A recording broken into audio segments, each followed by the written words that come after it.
Fala pessoal, tudo bem com vocês? Bora falar do Timão e das 5 medidas que eu anotei que Dorival Júnior adotou no time desde a sua chegada. Você vai começar a entender o que é o efeito Dorival no Corinthians. E também vou te falar que os áudios do VAR foram revelados da partida contra o Inter. E tem muita revisão, então tem muito pra gente falar. Chega mais, eu sou o Chico Garcia, inscreva-se no canal e vamos juntos.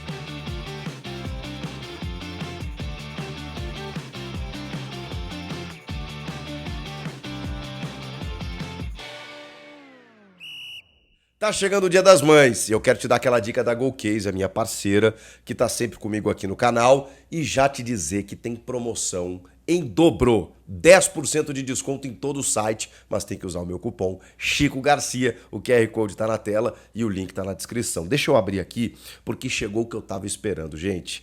Essa garrafa térmica Urban é aquela que, nossa, eu sempre falo dela pra vocês. Olha que linda. Você pode levar para academia, você pode levá-la para o escritório, você pode levá-la para o trabalho, para onde você for, numa viagem, no carro. E olha que bacana, hein? Toda personalizada e toda a linha Corinthians está disponível no site da Golcase. Esse aqui eu também estava esperando muito, porque esse é o queridinho. O copo térmico da Golcase, rapaziada, olha que coisa mais linda e também é personalizado, né? Se liga. Olha isso aqui, gente. A Golcase simplesmente colocou o meu nome aqui e camisa 10, né? O número do Memphis Depay. E também tem o case de sucesso da Golcase, que são as capinhas de celular. Olha o que eles me mandaram aqui. Homenagem ao título paulista, um estado de loucura. Esse símbolo clássico aqui também é uma mais bonita que a outra, gente. E capinha de celular, você sabe, né? Você compra uma e ganha duas. Promoção lá no site da Golcase. Aproveita. Tem mais algumas aqui, ó. Olha essa aqui com tom de vermelho. Parece aquela camisa de goleiro, né? Ó, o campeão dos campeões. E essa aqui, clássica, com símbolo aqui. Gente, pelo amor de Deus. Golcase, somos movidos por torcer. Aproveite o cupom Chico Garcia e ganhe 10% de desconto em todo o site. Tem muitas promoções e toda a linha Corinthians disponível para você. Beleza? 2 jogos de Dorival Júnior, 2 vitórias. A primeira diante do Novo Horizontino, Copa do Brasil, e agora essa diante do Inter pelo Campeonato Brasileiro, um 4-2, jogo movimentado. Mas mais do que os resultados, o torcedor está pensando na perspectiva. O que o Dorival Júnior pode tirar desse elenco, na medida em que ele não terá reforços até a metade do ano. Então, esse é o time. E o Dorival está fazendo algumas coisas bem interessantes já em apenas 2 jogos. E eu apontei 5 medidas que o Dorival adotou desde a sua chegada para vocês entenderem, né, do que o Dorival está fazendo no time do Corinthians. Vamos lá. A primeira coisa, repertório de sistemas. Ele não se apega a um esquema tático. Ele muda conforme o adversário, conforme o jogo, conforme o que ele tem à disposição. Então, diante do Novo Horizontino, ele usou um 4-1-4-1, por exemplo, com o Maicon à frente da defesa e uma linha de 4 que tinha o Alex Santana, o Charles, o próprio Thales Magno, né, que fazia essa ligação do meio com o ataque, só o Héctor Hernandes lá na frente, mas um volante, que era o Maicon, no caso, uma linha de 4 jogadores e o Héctor Hernandes lá na frente como centroavante. Venceu o jogo e o Corinthians, apesar de ter sido exigido no segundo tempo, que o Hugo teve que fazer algumas defesas, teve um pouquinho mais de solidez defensiva. E isso é o que busca o Dorival. E ali, naquele momento, ele tinha tido, acho que 2 treinamentos, né, antes daquela partida. Então, mas o que me chamou a atenção? Ele chega, e normalmente o técnico chega, e ele conversa com o auxiliar da comissão permanente, ele pensa o seguinte, bom, o que estava sendo feito aqui? Eu vou demorar um pouquinho para implementar as minhas ideias, deixa eu manter como é que o barco estava rolando. Não foi o que o Dorival fez, até porque não existia esse profissional. Não tinha claro que ele trocou figurinhas com o Orlando Ribeiro e tal, mas o Orlando Ribeiro é um técnico do sub-20. Ele não é um auxiliar técnico do profissional. Então, ele trocou figurinhas até em termos de elenco, em termos do dia a dia, aquela coisa toda. Agora, a implementação tática no time, o Dorival matou no peito e disse, não, peraí, contra o Novo Horizontino, os caras estão cansados, ele viu o jogo contra o Flamengo, pensou assim, bom, eu vou ter que mexer no time aqui, e mexendo no time eu vou ter que armar um jeito aqui, jogo de ida, Copa do Brasil, voltar vivo para decidir em casa, vou montar um sistema aqui para resolver esse jogo. Vem o segundo jogo contra o Inter, o que ele faz? Ele tem mais titulares, potenciais titulares à disposição, e ele muda de novo o time. E aí ele adota um 4-4-2. Por quê? Porque ele enfrentaria uma equipe que também gosta da bola, assim como o Flamengo, né? Que no caso é o Inter, mesmo jogando em casa, é um time que se soltaria na Neoquímica Arena, como aconteceu, né? O Inter chegou a virar o jogo em determinado momento. Então o Corinthians ali precisava de uma solidez, de uma estrutura, e com esses jogadores mais titulares ele faz duas linhas de 4, num 4-4-2. Aí o Ranieri à frente da defesa, Carrilho pela direita, Romero pela esquerda e o Martínez por dentro, fazendo nessa essa linha de quatro defensores com o Memphis e o Yuri lá na frente. Esse foi o sistema que ele utilizou no jogo contra o Inter. Variação. Agora eu tô curioso pelo terceiro jogo, para saber se ele vai voltar ao modelo mais antigo, do tipo, né, do 4-1-4-1, vai manter o 4-4-2, vai adotar um novo sistema, mas já dá para entender que o Dorival é totalmente adaptável. E isso, na minha opinião, é salutar para o time. Vamos para a segunda medida. Memphis Depay mais próximo da área. Na verdade, esse é um resgate que faz o Dorival, né? Porque o Ramon Dias, no ano passado, no melhor momento do Memphis na temporada, que é aquela arrancada, é quando ele tem o Rodrigo Garro no time e o Memphis ele fica no chamado último terço. Então o que acontece? O Memphis ele não precisa se desgastar voltando para buscar o jogo, cobrindo o lateral pelo lado esquerdo, correndo em outras funções, tendo que assumir várias responsabilidades. Não, o Memphis ele ficou numa faixa mais restrita de campo. Vamos lembrar, o Memphis tem 31 anos, ele não é um velho, não é isso que eu estou falando, mas ele é um cara que não consegue correr o jogo inteiro. E o próprio Memphis reclamou disso. Quando eu volto para buscar esse jogo, para armar esse jogo, é óbvio que eu não vou chegar sempre lá na frente para concluir. E o ano passado, o Memphis, cara, ele tava numa... Ele voltava muitas vezes para trocar figurinha com o Garro e servir o Yuri. Mas muitas vezes o Memphis se aproveitou das enfiadas do Garro ou do tabelamento com o Yuri mais próximo da área.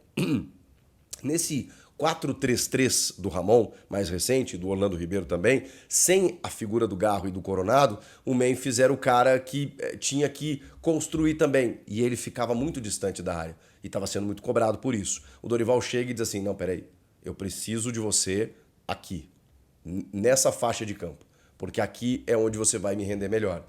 Isso só foi um jogo do Memphis, né? Que foi esse contra o Inter, muito difícil, e para mim ele foi um dos destaques do time. A gente teve o Carrilho, a gente teve o Yuri fazendo 3 gols, a gente teve o Bidu entrando bem no segundo tempo, mas o Memphis foi um dos destaques, sim, jogando nessa faixa de campo. Vamos para a terceira medida do Dorival. Uma chance para abrir o elenco e gerir fisicamente esses jogadores. Tem a ver com o repertório de sistemas. Está muito claro que o Dorival ele entendeu que esses jogadores mais descansados eles poderão render mais. E de que maneira ele faz isso? Dando uma rodada. Mas como é que ele vai fazer isso se o elenco do Corinthians ele não é tão alvissareiro como muitos pregam? Bom, ele vai ter que descobrir novas facetas desse elenco testando. E o que isso significa? Muitas vezes um jogador está lá, não é utilizado pela comissão técnica anterior, chega um novo comandante, utiliza o cara numa função e descobre aquele cara. O Dorival foi o cara que inventou Alisson de volante no São Paulo. E ele se reinventou na carreira, inclusive. Isso é o que o Dorival faz.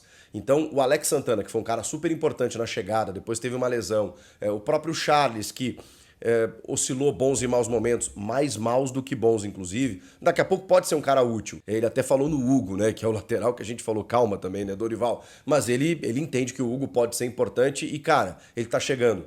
Então, às vezes, dando moral para um jogador ou outro, ele pode conseguir abrir esse elenco. Porque daqui a pouco, na sequência de jogos, né, com um calendário tão extenso, você vai precisar. Você não pode contar apenas com 12 ou com 11 jogadores, ou, no caso hoje, né, 16, né, que são as 5 trocas dos 11 que ele coloca em campo. Não, ele precisa abrir um pouco mais, porque tem suspensão, convocação, lesão, aquela coisa toda. Vamos para a quarta medida, que essa é meio óbvia, né? Linhas compactadas, jogadores mais próximos. Você percebe que há mais conexão entre os setores e uma proximidade maior.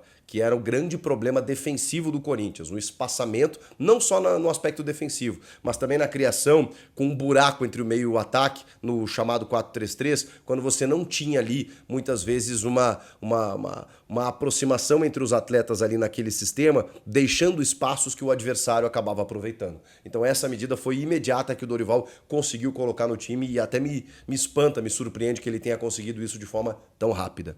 E a última, vale a pena sim a gente entender como algo positivo, é o fator Igor Coronado.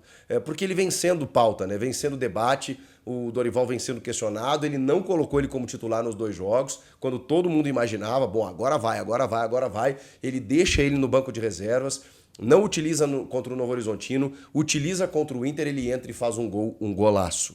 E depois ele é perguntado sobre isso e ele diz, como quem dá um recado, né?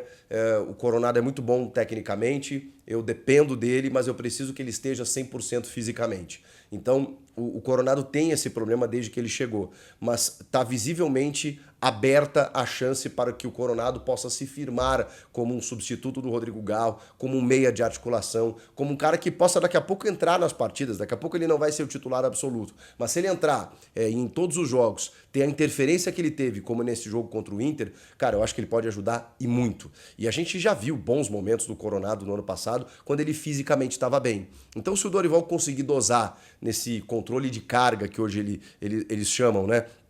Essa questão física do Coronado, para daqui a pouco, não sei se ele vai poder estar pleno todos os jogos, o ideal é que sim, mas se ele conseguir render o perto do prime que é o Coronado, quando em alguns jogos ele for acionado, eu acho que o Corinthians vai se beneficiar muito disso. E essa gestão me parece um dos objetivos da comissão técnica do Dorival. São essas 5 medidas que o Dorival inicialmente, já de cara, conseguiu implementar no time do Corinthians. Mas eu também queria falar com vocês sobre os áudios do VAR que foram revelados pela CBF de 4 revisões do VAR de forma capital, né, na arbitragem do Paulo César Zanovelli. Tem inclusive aquele pênalti que foi reclamado pelo Inter, né, do Yuri Alberto no Wesley, que os dois se enroscam, e ali tem o diálogo do VAR, em que o Paulo Renato Coelho, ele tá na cabine do VAR, ele é muito incisivo, tá? Ele apitou o jogo. Ele simplesmente determinou as ações, induziu muitas vezes as ações do Paulo César Zanovelli. Nesse lance especificamente, eu sou obrigado a concordar, porque a narração dele diz o seguinte, e a imagem mostrando, né, que quem bota a mão no peito do Yuri é o Wesley, depois o Wesley por baixo arrasta o pé e bate na perna do Yuri, e aí eles se enroscam e caem no gramado, e é por isso que não há penalidade. Ele nem chamou o Zanovelli para ver no VAR, até porque o Zanovelli entendeu como lance normal, então não precisava ele interpretar de novo, já que o VAR concordou com ele. E aí tivemos os 2 gols anulados. Chama atenção que o que me incomoda nessas análises, porque assim, foram faltas na origem das jogadas, dos gols, mas o que me incomoda é que, mano, eles ficam no frame procurando pra ver se tem o toque e tal. É um desespero pra anular o gol, que é impressionante. Mas enfim, e aí tem uma dúvida do VAR no primeiro gol, no primeiro, tá? Que é o do Yuri, que é a falta do Mateuzinho no Wesley, para saber se o lance está no chamado APP, que é o que eu falei para vocês, do Attack Phase Position, que é a zona de ataque, porque esse lance está na linha divisória do gramado. Depois tem uma ação quase que imediata, né? Porque o próprio Mateuzinho é o cara que vai para a linha de fundo para fazer o cruzamento. Mas ele pergunta isso ao Zanovelli, ó, o que você acha? Para mim aqui, pra gente aqui, tá no app, pra você também tá? E aí o Zanovelli meio que... Porque ele é muito induzido pelo que a cabine do VAR tá falando pra ele, porque ele tem essa fragilidade, né? E ele vai lá e anula o gol. No segundo, a minha discordância com esse lance é porque o Zanovelli viu o lance, né? E ele diz, não, poxa, eu tinha visto bola do André Ramalho, mas tô vendo aqui que ele toca o pé, que a bola, quem joga a bola é o cara do Inter, não sei o quê. Há um debate ali no VAR, mas de novo o VAR procurando, né, a ação ali para que ele anule o gol e tudo mais, mesmo ele tendo visto a jogada. E aí tem a questão do APP, que esse eles nem discutem muito, que para mim é mais gritante, porque é campo de defesa. O lance ainda está no campo de defesa. Eles entendem como uma ação imediata para o gol e por isso a anulação da jogada. Esse eu discordo por conta desse aspecto. Pelo lance está muito longe do gol que acaba marcando o Memphis, que seria o terceiro gol naquele momento. E por fim o pênalti, que o Zanovelli está de frente para o lance e não vê. E aí tem até um certo critério na análise, porque eles ficam, quem joga a bola, deixa eu ver, eles vão no frame a frame. E em algum momento o VAR entende que é o jogador do Inter, o Romero, que toca a bola primeiro. E aí ele até fala, não, mas quem joga a bola é o cara do Inter. E depois é consequência natural do movimento, aquela pesada que ele dá no peito do Bidu. E aí um dos VAR, né, dos assistentes ali do VAR, eu falo o seguinte, não, peraí, mas aquela perna tá muito imprudente, tá muito temerária, tá esticada, né, tem um movimento adicional ali, e eles ficam, mas uma demora, gente, para ver um lance tão claro. Só que aí no frame a frame eles reparam que o Bidu domina a bola no peito antes. O Romero tá chegando quase junto, mas o Bidu toca a bola antes, vem o Romero para chutar essa bola e aí ele deixa o pé fazendo a falta e aí só depois disso o Zanovelli é convencido a dar o pênalti, mas um esforço para apitar um lance tão claro, na minha opinião. Enfim, foram os debates na cabine do VAR para um jogo tão polêmico, né? Tão, digamos assim, nervoso, tenso e com muitas decisões por conta de uma arbitragem muito frágil escalada pela CBF. O Paulo César Zanovelli não tem tamanho para apitar um jogo desse tamanho. Comenta aqui o que vocês acharam de tudo isso. As 5 medidas do Dorival concordam? E os áudios do VAR, hein? Inscreva-se no canal e eu volto na próxima. Tchau!